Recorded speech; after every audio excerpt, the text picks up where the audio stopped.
भारत में एक ऐसा कानून है जिसके तहत कोई भी व्यक्ति किसी दूसरे व्यक्ति की जमीन या फिर सरकारी जमीन अपने कब्जे में ले सकता है। इस कानून का नाम है लिमिटेशन एक्ट 1963।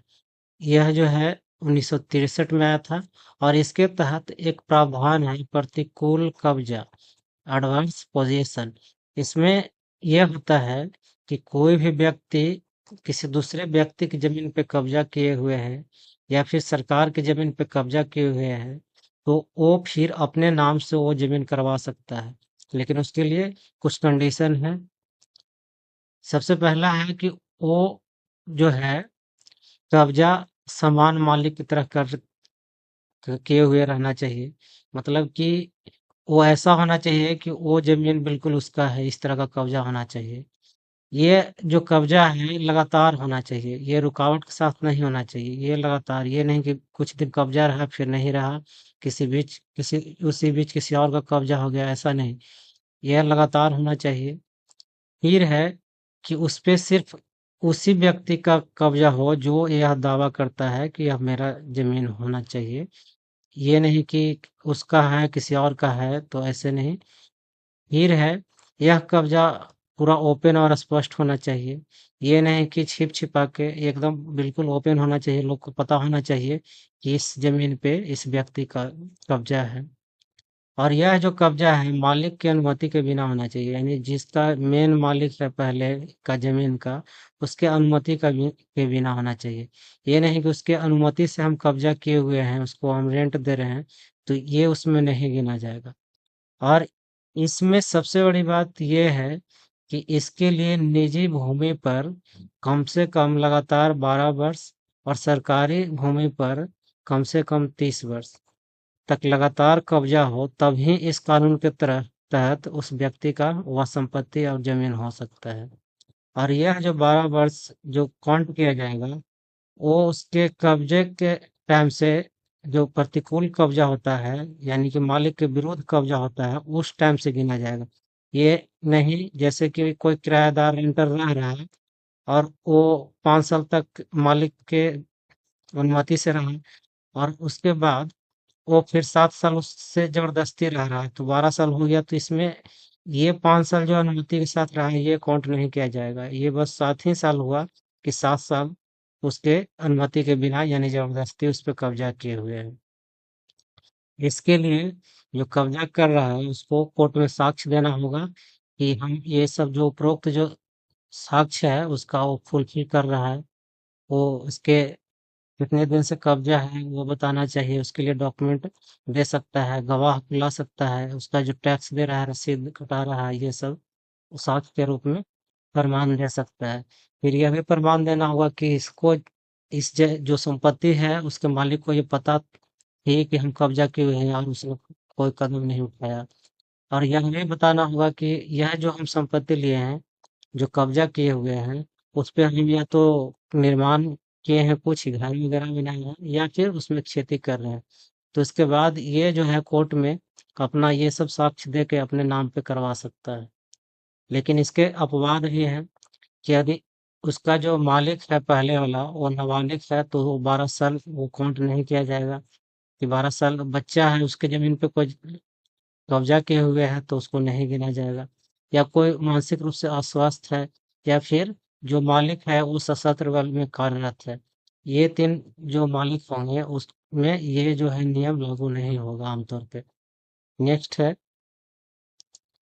आगे कि अगर इससे किसी को बचना है कि ऐसा किसी के साथ ना हो, तो वो अपने जो संपत्ति है उसको आप निगरानी करते रहें, देखभाल करते रहें कि उस पे किसी का अवैध कब्जा तो नहीं है। अगर कब्जा है तो आप पुलिस में शिकायत करें, या फिर आप कोर्ट में नोटिस दे सकते हैं कोर्ट से कि वो अपना जो कब्जा है उसे हटाए। फिर नहीं तो आप जिला कलेक्टर से संपर्क कर सकते हैं। ये सब उपाय कर सकते हैं। ये सब ऐसे में केस होता है और हुआ है, जो बहुत सारे केस सुप्रीम कोर्ट तक गया है। उसमें कुछ सुप्रीम कोर्ट ने निर्णय दिए दिए हैं। ये कुछ निर्णय के यहाँ पे सारांश है। यह है कि किराएदार और पट्टेदार पे ये जो है कानून लागू नहीं होगा, क्योंकि मकान मालिक जो है रेंट देता है तो अनुमति से देता है, नहीं कि वो प्रतिकूल कब्जा के रूप में रहता है। कोई रेंट पे अगर 22 साल है, 12 साल से ज्यादा है, तो ये नहीं कहेगा कि हम उसको कब्जा में रखे हैं, यानी कि वो अनुमति के साथ है, तो उस पे ये नहीं लागू होगा।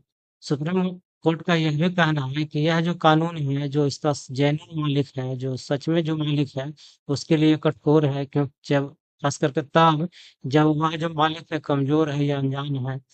तो इससे होता क्या है कि भूमि माफिया जो है इस कानून का दुरुपयोग करके उसका जमीन हड़प सकता है, ऐसा खतरा बना रहता है। तो इसके लिए इस जो कानून है इस पे संसद को पुनर्विचार करना चाहिए, ऐसा कोर्ट का कहना है। लेकिन इसे खत्म करने के पक्ष में कोर्ट भी नहीं है, और सुप्रीम कोर्ट का भी कहना है कि बस ये कानून जो है इस पे थोड़ा सा बैलेंस बनाना चाहिए। जो किराएदार हैं और जो कब्जा कर रहे हैं जो, और उसका जो मालिक है जो, दोनों के बीच में ये लगभग एक तरफा हो जाता है कि जो कब्जा किए हुए है उसी के पक्ष में है। फिर भी विधि आयोग जो है 22वां विधि आयोग 2023 में बना था, इस ये जो है लिमिटेशन एक्ट में जो ये प्रतिकूल कब्जा का प्रावधान है, इसे बदलने की आवश्यकता नहीं बताई है, यानी ये जो कानून है ये ऐसा होना चाहिए, यह कहना है विधि आयोग का। ऐसा कानून आया क्यों था? ऐसा कानून इसलिए आया था कि कोई भी जमीन जो है ऐसा नहीं हो कि बेकार पड़ा हुआ है, वो कोई यहाँ से कहीं भाग गया, उसका जमीन है 10 एकड़ और वो छोड़ के भाग गया, इसका कुछ नहीं कर रहा है, तो इस पे कुछ खेती होना चाहिए, फिर इसका उपयोग होना चाहिए, ऐसा इसीलिए ये बनाया गया है कानून। और दूसरा ये भी इसका उद्देश्य है कि लंबे टाइम से 50 साल से 100 साल से कोई कब्जा किए हुए है या फिर इसी तरह है, अब फिर से कोई उस पे कोई केस वगैरह करता है कि ये पहले मेरा था, तो ये सब जो है ये सब केस नहीं हो, इसलिए ऐसा कानून बनाया गया था कि एक तो कि ये विवाद पहले से है वो खत्म हो जाए, दूसरा है कि बहुत सारा जमीन पड़ती ही ऐसा छोड़ा हुआ है, उसका उपयोग हो समाज के हित में हो। लेकिन ये कहीं कहीं ऐसा तो हुआ कि इसका उपयोग हुआ, और ये कहीं पे जो विवाद था वो खत्म भी हुआ, लेकिन इससे यह भी हुआ कि बहुत लोग झूठा दावा कर देते हैं इससे कि यह मेरा जमीन है। इससे क्या होता है कि बहुत सारा केस जो है बढ़ जाता है, मुकदमा जो है बहुत ज्यादा ये इसका बोझ बढ़ जाता है। तो ये आमतौर पे यही इस कानून का मुख्य सार है।